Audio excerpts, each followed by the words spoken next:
สบายดีพี่น้องสบายดีปีใหม่มาสุขสุขคนพร้อมแต่งพร้อมจัดอาหารพี่น้องจัดอาหารใส่เพลงนะ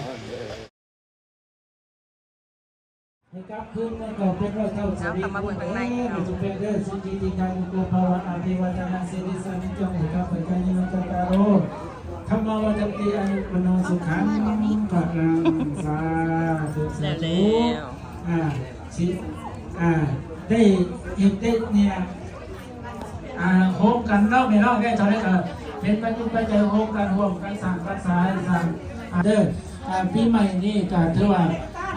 ปีนี้โชคดีผมมีฝนพี่น้องพี่การหลังจากตักบาตรแล้วเขาจะมีวิธีหลายอย่างเนาะวิธีพรศิลปะลูกหลานบ้านเฮานี่แหละเนาะพรศิลปะเนี่ยแห่นางสำคัญบุท่านได้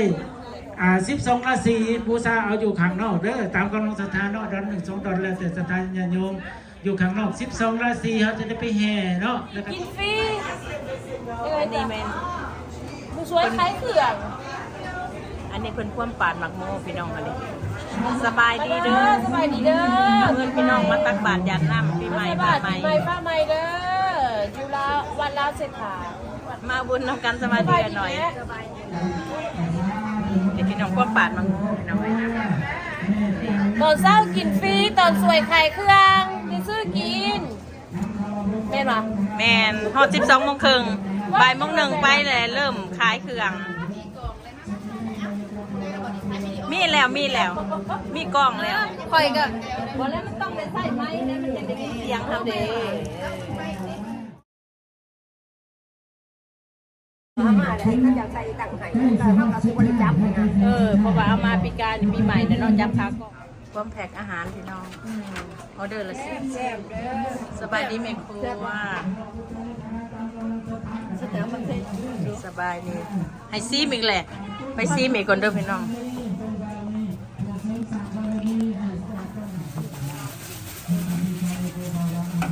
เอานั่นมาเอาห้อมบัวให้คนเนี่ยหอมบัวน้ำก็ได้พอตื่นเถื่อแซงหนักเลยเอาเลยไม่บอกว่าจะแซงอยู่เด้อเป็นยังจังหวัดนอกพืชเป็นยังเลยจังหวัดนอกพืชเอาแมนได้บอกหยอกสิเด้อทุกคนตอนเช้าเรียนฟรีตอนคือหม้อขายกินฟรีหม้อ12 โมงครึ่ง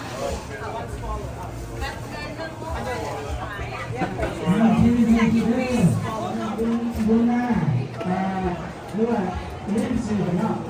สบายดีสาวแก้วสบายดีวัดลาวใส่เส้นค่ะวัดลาวใส่เศรษฐาพี่น้องมีตักบาตรงานบุญปีใหม่นี่เด้ทั้งแม่ครัวกระจัดอาหารหากระเทียมพี่น้องเด้สิ้นแห้งเด้อพี่น้องนี่เด้ก้นแต่งผักขาวความใส่บาตรตรงนั้น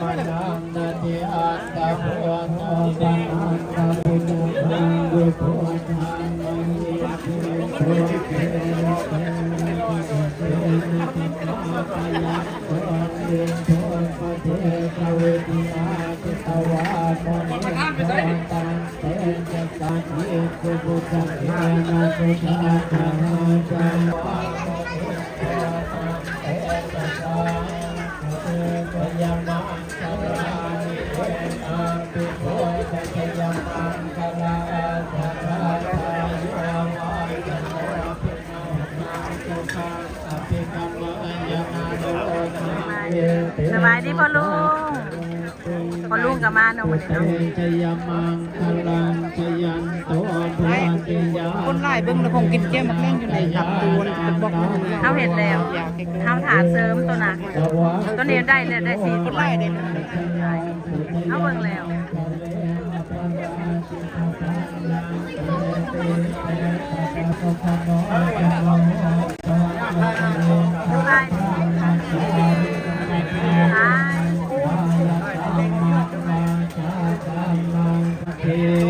อาสยาโนวายสวิกตเมตโยเยตังสติกาภิเกยพระมเมตังวิหารังอินทร์เมตตา ระโยจามนาโพสกุณาสัตตะโสปาปะกะโหตุสุปินังอาจันตังธัมมังเอตุทุกขปัตตาอาจนิโสกาวโตสัพพิติโมวิราชกิตังติเกภวสมิงเตกินาภิชาอวิโรธามาบุญกันเด้อตักบาตรบุญปีใหม่ลาวนะกำลังเสร็จนิธรรมติสังเกรัตนังปณิตังเทวะเจ็ดอย่างโกรธ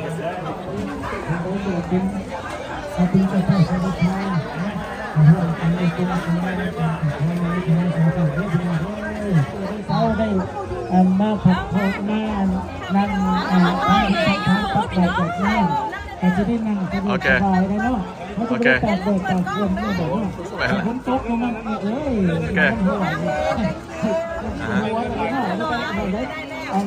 อาจารย์ยังถูกอย่างเงี้ย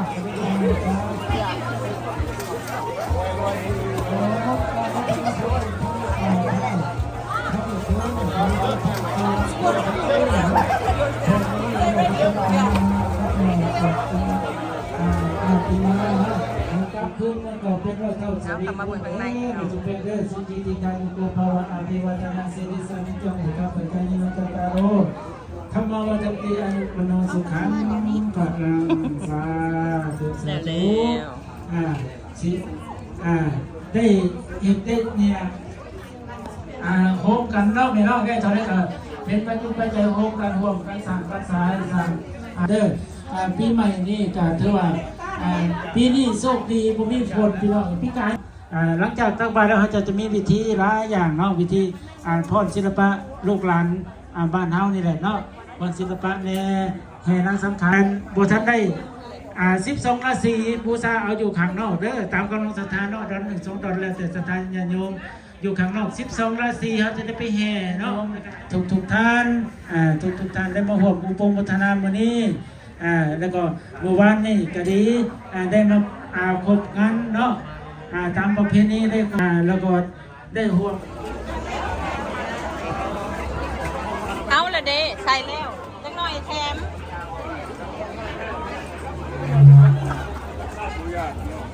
รอแป๊บนึงได้รอแป๊บนึงได้ ก่อนอื่นเนาะข้าพเจ้าเองอยากจะขอกราบพระเทระอนุเทระทุกทางที่มาร่วมในงานวันปีใหม่ที่วัดเราไซสิทธา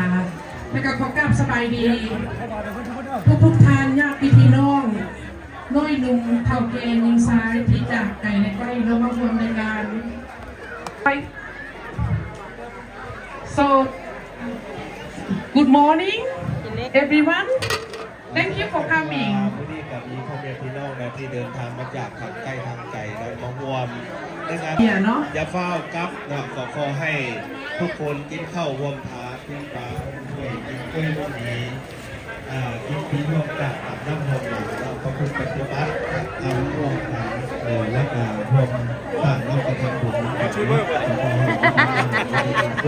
คอยกับ FC จับคือกันคือกันเมื่อเดือนหนึ่งก็ลงดอก2 วิดีโอหนึ่งเท่านั้นล่ะ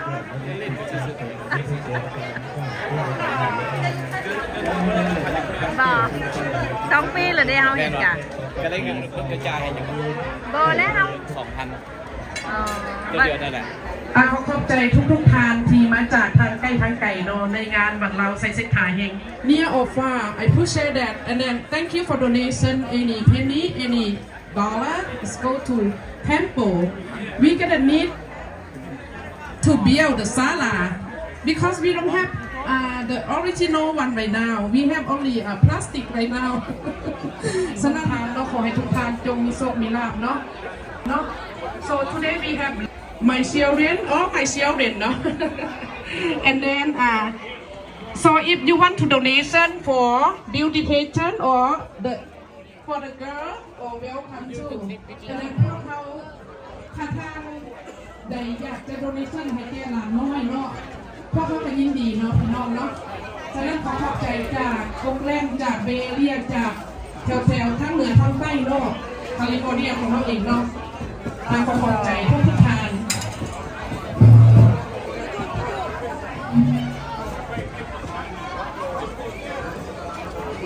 สบายดี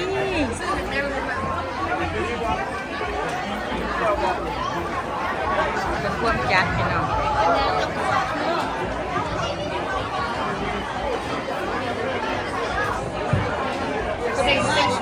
คนเจ้าสู้เห็นน่ะแอนซองเห็นเนี่ยเล่า สบายดีคนเมืองสกลแอนด์โซปีปีใหม่เด้อ She said Happy New Year. Oh, thank you so much for coming. Loud dancers, ladies, if you guys are hungry, you guys get to cut the line. You guys want to go get food first? If you guys are hungry, go get your food first. Okay.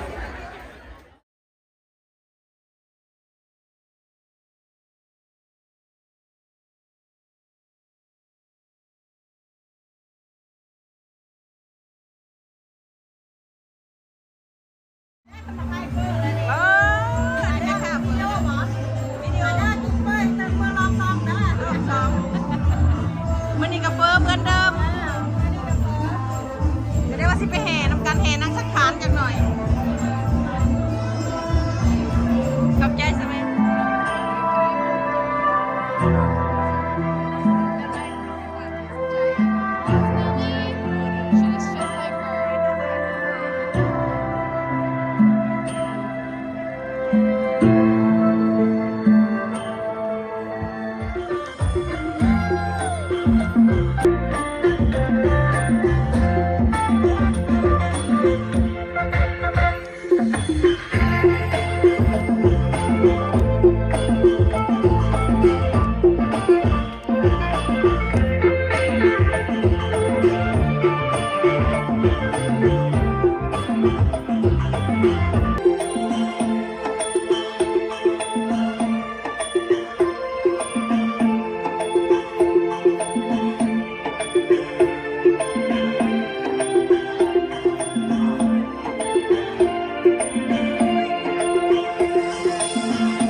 อยอ่อนเอ็นเวียนมิงสาวสวรรค์สารพันตะปมตะกาสมทโนอาย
นี่ล่ะเนาะคุณสุดท้ายเนาะ dance all dancer could you come up here please we will have a picture together ใช่เด้อถ่ายรูปน้ำลูกน้ำหลาน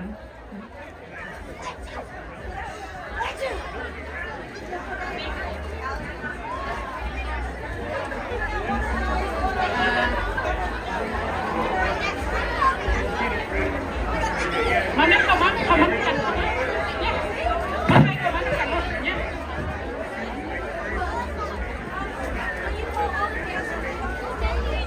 Happy New Year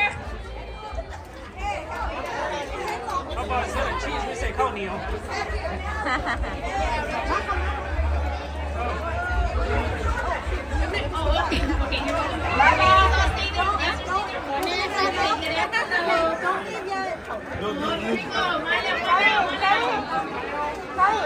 อย่าไปเถอะเด้ออย่าไปเถอะเด้อ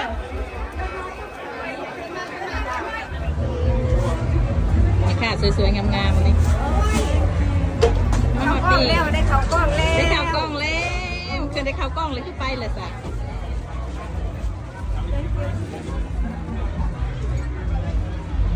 ขายดีบอไหมค่ะขายดีก็มี$15นี่เจลน้ำไม่ส่ง$15เด้อพี่น้องมีน้ำพักไหนโอ้อันนี้จื้นหมักเพชรเด้อเนาะจื้นผิกก็มีเจลอย่างปลาบ้ามเจลปลาบ้ามเอากันเด้อสาวสบายดีปีใหม่ก่อน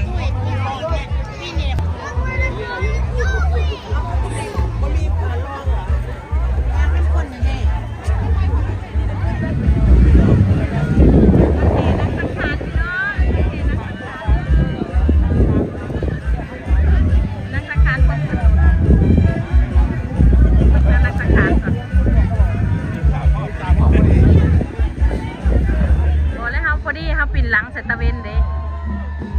มิแต่อยู่เบื้องนี่แหละอยู่ทางในนี่ดีที่สุ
เข้าป้าอันนี้บ่ได้เข้าไปก่อนอันนี้บ่ได้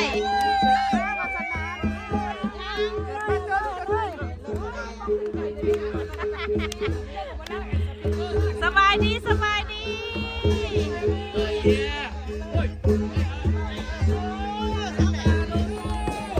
โอ้ฮ่าฮ่าฮ่าฮ่าฮ่า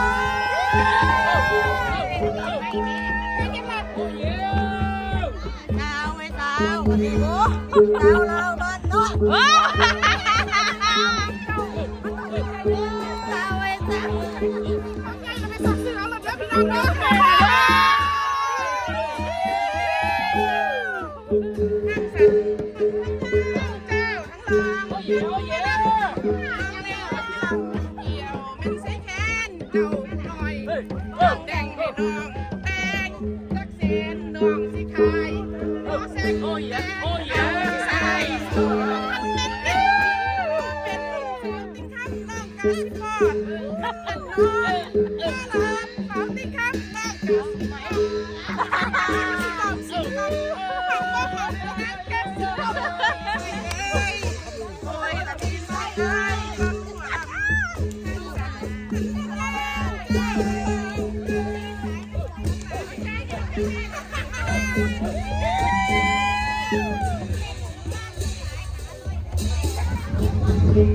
สบายดีสบายดีปีใหม่พี่น้องมวลหลายแห่นักสังขารแห่นักสังขารทักกันแล้วนักสังขารความเสียกันเขาไปส่งผ่าผ่าแล้ว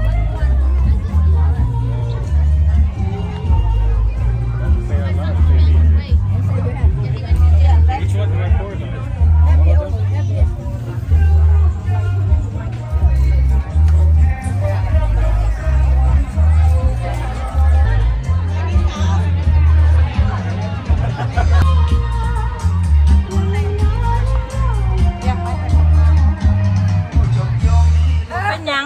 เขาเปิดกล้องแล้วปินนามาบัดนี้โอ้ยมีแต่บุงงามๆปีใหม่เอาเลยถาดเขานะแม่เขากล้องจะเป็นยังมาพุทธจับเขาเอามาพุทธทำไม